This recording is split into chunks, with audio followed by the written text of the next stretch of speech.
Study with smart boy channel पर आप सभी का हार्दिक स्वागत है। मैं हूं आपके साथ अंकित कुमार बघेल और आज हम देखने वाले हैं जवाहर नवोदय विद्यालय में पूछे जाने वाले बहुत ही महत्वपूर्ण प्रश्न जो आपको एग्जाम में देखने को मिल सकते हैं। अगर आपने अभी तक हमारे चैनल को सब्सक्राइब नहीं किया तो प्लीज़ चैनल को सब्सक्राइब जरूर कर लें। हम मोस्ट इंपोर्टेंट क्वेश्चन की वीडियो आपके लिए लाते रहते हैं। अगर आपका कोई प्रश्न हो तो आप कमेंट में बता सकते हैं। तो बढ़ते हैं पहले प्रश्न की ओर बिना देरी के। देखिए क्या कहता है हमारा पहला प्रश्न। एक कर्मचारी के वेतन में 30% की वृद्धि की गई जिससे उसका वेतन 910 रुपये हो गया। बढ़ोतरी होने से पहले उसका वेतन क्या था? बढ़ोतरी होने से पहले उसका वेतन क्या था? ठीक है, देखिए उसके वेतन में 30% की वृद्धि हो गई जिससे उसका वेतन होगा 910 रुपये। हमसे पूछा गया कि उसका पहले वेतन कितना था बढ़ोतरी होने से पहले। ठीक है, देखिए जब कभी भी ऐसा प्रश्न आपके लिए आए तो ध्यान दीजिएगा। ठीक है, हम इससे करेंगे 910 गुणा 100। ठीक है, देखिए 910 गुणा 100। अब देखिए कि ध्यान दीजिएगा, देखिए 30% की वृद्धि हुई, 30% की वृद्धि हुई तो 910 हो गया, तो हम नीचे लिखेंगे 130। अगर होता 30% की कमी हुई तो हम नीचे लिखते 70, क्योंकि हर चीज़ अपने यहाँ पर कितनी होती है 100%। ठीक है, नीचे कितना है 130। देखिए 13 सत्य कितना होता है 91, यानी कि 130 का 910 में भाग कितना 7 बार, 7 गुणा 100 कितना हो गया 700, कितना हो गया 700। और यही आपका राइट आंसर हो जाएगा। ठीक है, यानी कि हमारा option C is the correct answer हो जाएगा। ठीक है, ऑप्शन सी हमारा राइट आंसर हो जाएगा। बढ़ते हैं नेक्स्ट प्रश्न की ओर बिना देरी की। देखिए क्या कहता है हमारा नेक्स्ट प्रश्न। मैं अपने कार्यालय 30 किलोमीटर प्रति घंटे की गति से जाता हूँ और 20 किलोमीटर प्रति घंटे की गति से वापस आता हूँ।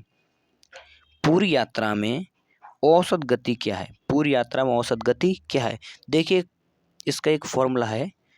क्या है फॉर्मूला? 2xy बट्टा x प्लस वाई। अगर कोई व्यक्ति जाता है और फिर वापस आता है तो उसके लिए एक फॉर्मूला है 2xy बट्टा x प्लस वाई। ठीक है, आप इसे याद कर लीजिए। क्या फॉर्मूला है? 2xy बट्टा x प्लस वाई। ठीक है, ये क्या एक फॉर्मूला है, आप इसको याद कर लीजिएगा।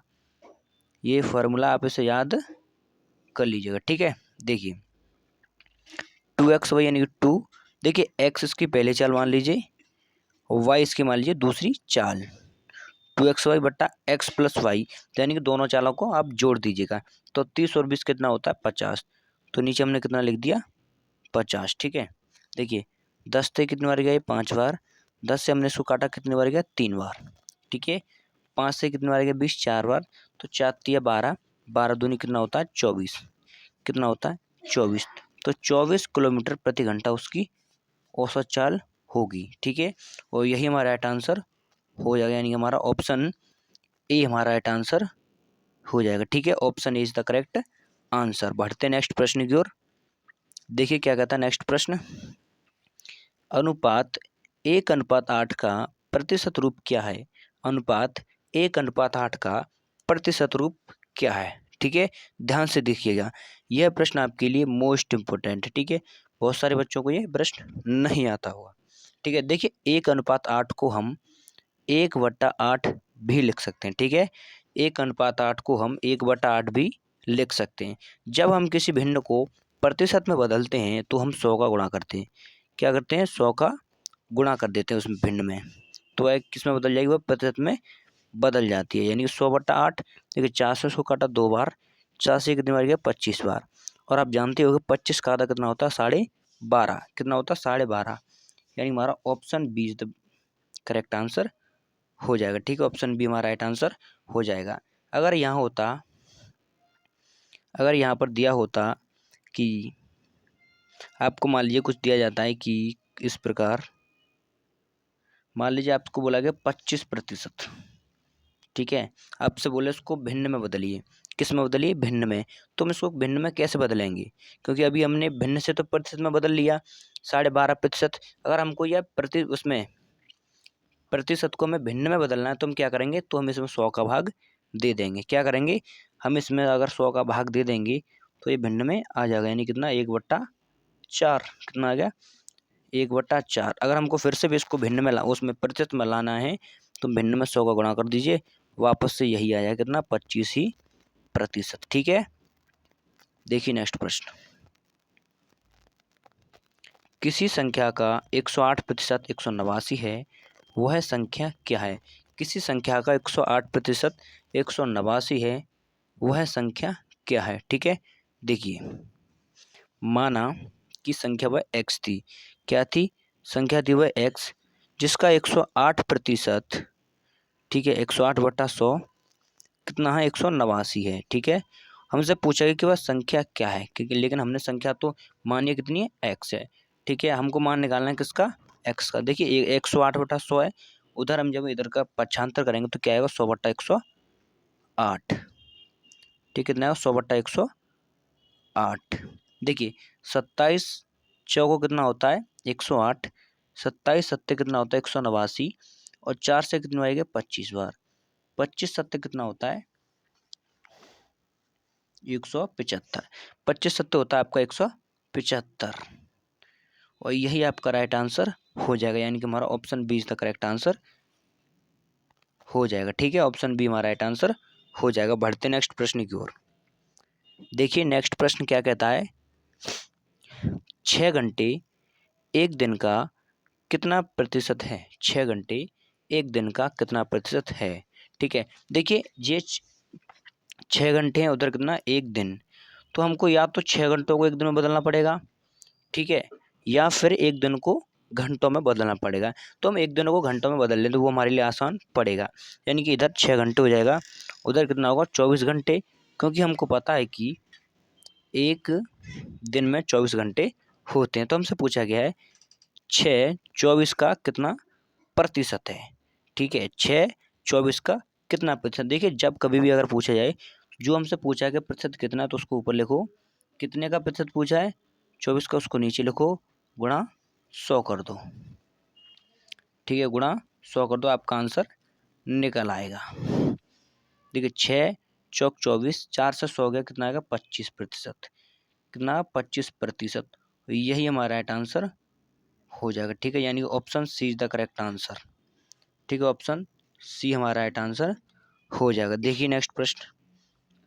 किसी संख्या को 45% बढ़ाने पर वह 725 हो जाती है, 725 हो जाती है, वह संख्या क्या है? वह संख्या क्या है? ठीक है, माना संख्या वह x थी,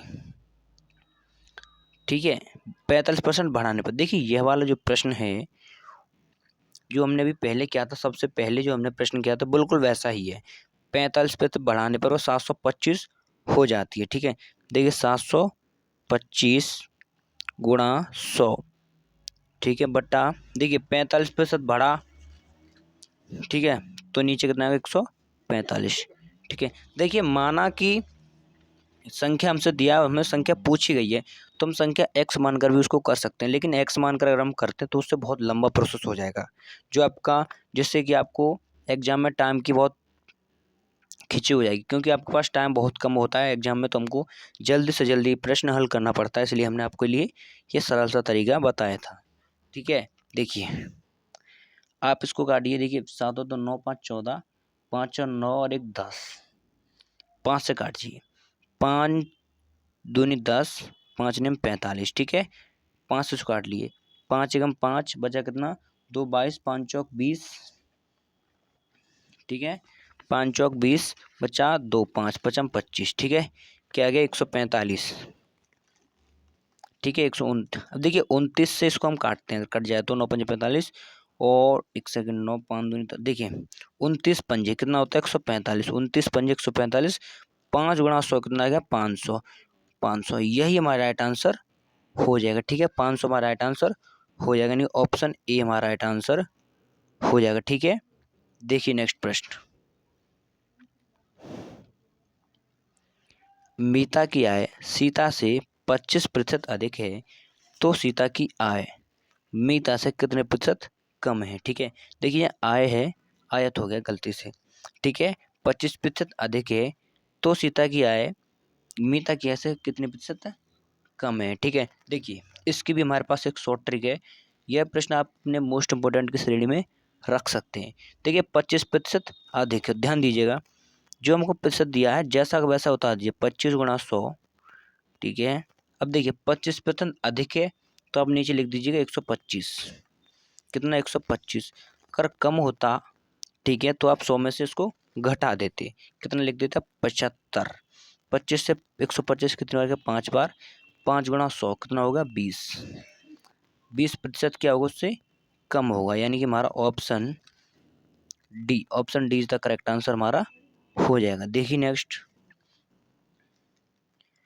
100 किताबों का लागत मूल्य 60 किताबों के विक्रय मूल्य के बराबर है, तो प्रतिशत लाभ या हानि ज्ञात कीजिए।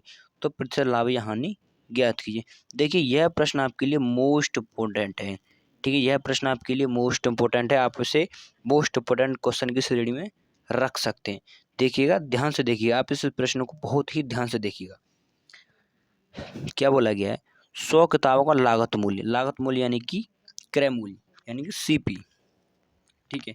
देखिए शॉर्ट ट्रिक बताएंगे आप इसकी। देखिए सीपी हमने लिखा 100, इसके बराबर रखो, ठीक है। और ये क्या, एसपी कितना है 60, यही तो हमको दिया हुआ है कि 100 किताबों का लागत मूल्य यानी सीपी, कॉस्ट प्राइस, और 60 किताबों के विक्रय मूल्य यानी कि सेलिंग प्राइस के बराबर है। तो प्रतिशत लाभ या हानि ज्ञात कीजिए, ध्यान दीजिएगा। देखिए ये सीपी है, इसको यहीं रखिए आप, एसपी को इसके नीचे लाइए, तो सीपी बट्टा एसपी हो जाएगा, ठीक है। कितना होगा, सीपी बट्टा एसपी। हमने एसपी हम इधर लाए तो हम 100 को उधर कर देंगे, तो कितना होगा 60 बट्टा 100, कितना हो जाएगा 60 बट्टा 100, यानी कि हमारे सामने से अब ये हट गया, ठीक है। सीपी तो इधर आ गया तो ये हट गया, ठीक है। सीपी कितना है, सीपी हो गया आपका 60 और एसपी हो गया 100, ठीक है। इसका पक्षांतर हो गया, इसका क्या हो गया, पक्षांतर हो गया। तो देखिए क्रय मूल्य आपके पास कितना हो गया 60, विक्रय मूल्य हो गया आपका, एक सेकंड ध्यान दीजिएगा, कितना 100, सॉरी 600 लिख दिया यहाँ पे, 600 नहीं है यहाँ पे 100, ठीक है 100। तो 60 की चीज़ जब 100 में जाएगी तो कितने का लाभ होगा, ध्यान दीजिएगा, कितना होगा 40 का लाभ। ऊपर वाला मूल्य हमेशा क्रय मूल्य कहलाता है, ठीक है। देखिए कितना है 40 रुपये का लाभ, तो लाभ प्रतिशत क्या होता है, लाभ गुणा 100 बट्टा क्रय मूल्य, क्रय मूल्य कितना था 60, ठीक है। 20 तिया 60, 20 दूनी 40, 100 दूनी 200, 200 200 का भाग जब हम 3 में देंगे, ठीक है, 200 बट्टा 3। देखिए यह हमारा आंसर आ गया, लेकिन हमको आंसर किस में दिया है, वो सही बट्टे भिन्न में दिया हुआ, मिश्र भिन्न में, तो हमको इसको भी मिश्र भिन्न में बदलना पड़ेगा। तो देखिए 2 छिंग 18, 2 छिंग 18 बचा कितने 2 बट्टा 3 प्रतिशत, क्या हो गया लाभ, और यही आपका आंसर हो जाएगा, ठीक है, यही आपका आंसर हो जाएगा। आशा करता हूँ आपको ये सभी प्रश्न समझ में आ गए होंगे। अगर आपको यह प्रश्न समझ में नहीं आएंगे तो प्लीज़ फिर से वीडियो को देखना ध्यान से, तो आपको जरूर समझ में आ जाएंगे। अगर आपने अभी तक हमारे चैनल को सब्सक्राइब नहीं किया तो प्लीज़ सब्सक्राइब जरूर करें। हम आपके लिए मोस्ट इम्पोर्टेंट क्वेश्चन की वीडियो प्रतिदिन लेकर आते हैं। धन्यवाद।